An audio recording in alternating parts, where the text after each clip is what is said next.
এই পৃথিবীতে আপনি যা কিছুই করেন প্রত্যেকটা কাজের একটা করে নিয়ম বা সিস্টেম রয়েছে।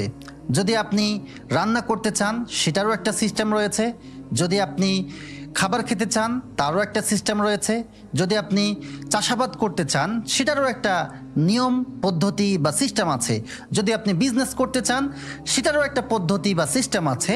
ঠিক তেমনইভাবে যদি আপনি কোনো গুনাহ করার পর আল্লাহ তাআলার কাছে ক্ষমা পেতে চান, যদি ক্ষমা চান আল্লাহ তাআলার কাছে, সেই ক্ষমা চাওয়ারও একটা নিয়ম কানুন বা সিস্টেম রয়েছে। যদি আপনি সেটা ফলো করে আল্লাহ তাআলার কাছে ক্ষমা চান তাহলে অবশ্যই অবশ্যই আল্লাহ তাআলা ক্ষমা করে দিবেন ইনশাআল্লাহ। তো আজকে সেই নিয়ম বা সিস্টেমটাই আমরা হাদিস থেকে জেনে নেব ইনশাআল্লাহ। হযরত আলী রাদিয়াল্লাহু তাআলা আনহু আবু বকর রাদিয়াল্লাহু তাআলা আনহু থেকে বর্ণনা করেন, রাসূলুল্লাহ সাল্লাল্লাহু আলাইহি ওয়াসাল্লাম ইরশাদ করেছেন, মানুষ কোনো পাপ করার পর উত্তম রূপে উজু করে 2 রাকাত সালাত আদায় করে এবং আল্লাহর কাছে গুনাহের জন্য ক্ষমা প্রার্থনা করে, নিশ্চয়ই আল্লাহ তাকে ক্ষমা করেন। প্রিয় ভাই ও বোনেরা, এই হাদিস থেকে আমরা যেটা বুঝতে পারি সেটি হচ্ছে যে যদি আমরা তওবা করার মনস্থ করি যে আল্লাহ তাআলার কাছে আমার গুনাহের জন্য আমি অনুতপ্ত হব, ক্ষমা চাবো, তো সেক্ষেত্রে আমাকে যেটা করতে হবে প্রথমেই অজু করতে হবে।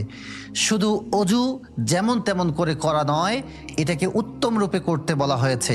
অর্থাৎ আমার অজুর যে অঙ্গগুলো রয়েছে সেই অঙ্গগুলোকে ভালোভাবে ধৌত করা, উত্তম রূপে ধৌত করা এবং অজুর শুরুতে নিয়ত করা যে আমি অজুর নিয়ত করছি, বিসমিল্লাহ বলে অজুটাকে শুরু করা এবং উত্তম রূপে অজু করার পর 2 রাকাত নামাজ আদায় করা, 2 রাকাত সালাত আদায় করা। সালাতের মধ্যে আল্লাহ তাআলার বরত্বের ঘোষণা রয়েছে, সালাতের মধ্যে আল্লাহর রাসূল সাল্লাল্লাহু আলাইহি ওয়াসাল্লামের উপর দরুদ আছে, এমনকি জাতি পিতা হযরত আদম আলাইহিস সালাতু ওয়াস সালামের উপর দরুদ ও সালাম রয়েছে।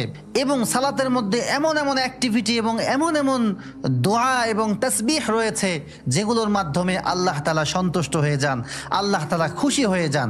তো এই জন্য প্রথমে উত্তম রূপে অজু করার পর 2 রাকাত নামাজ আদায় করতে হবে, নফল নামাজ।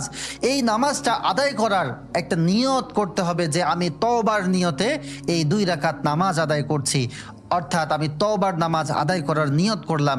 এই 2 রাকাত নামাজ আদায় করার পর যখন আপনি আল্লাহ তাআলার কাছে ফরিয়াদ করবেন, অনুনয় বিনয় করে আপনার পাপের জন্য ক্ষমা চাইবেন, অনুতপ্ত হবেন, তখন অবশ্যই আল্লাহ তাআলা আপনাকে ক্ষমা করে দেবেন ইনশাআল্লাহ। এটা হচ্ছে আল্লাহ রাসূল সাল্লাল্লাহু আলাইহি ওয়াসাল্লামের বাণী। আর আমরা জানি যে আল্লাহ রাসূল সাল্লাল্লাহু আলাইহি ওয়াসাল্লামের বাণী হচ্ছে চিরন্তন সত্যবাণী। তাই অবশ্যই আল্লাহ তাআলা চাহে তো আমাদের গুনাহ আল্লাহ তাআলা ক্ষমা করে দেবেন ইনশাআল্লাহ। পাপ হওয়ার সাথে সাথে শুধু আস্তাগফিরুল্লাহ আস্তাগফিরুল্লাহ মুখে বললাম, এটা মূলত তওবা হলো না। তওবা করার যে প্রসেস, এটা ফলো করে যখন আমরা তওবা করব তখন আসলে সেইটা তওবা হবে এবং সেই তওবা আল্লাহ কবুল করবেন এবং আল্লাহ তাআলা আমাদেরকে গুনাহ থেকে মুক্ত করবেন।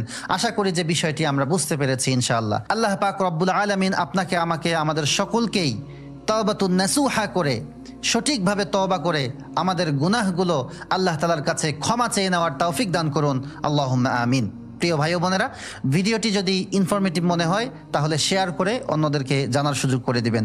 আল্লাহ আপনাকে উত্তম জাযা দান করুক, আল্লাহুম্মা আমিন। আসসালামু আলাইকুম।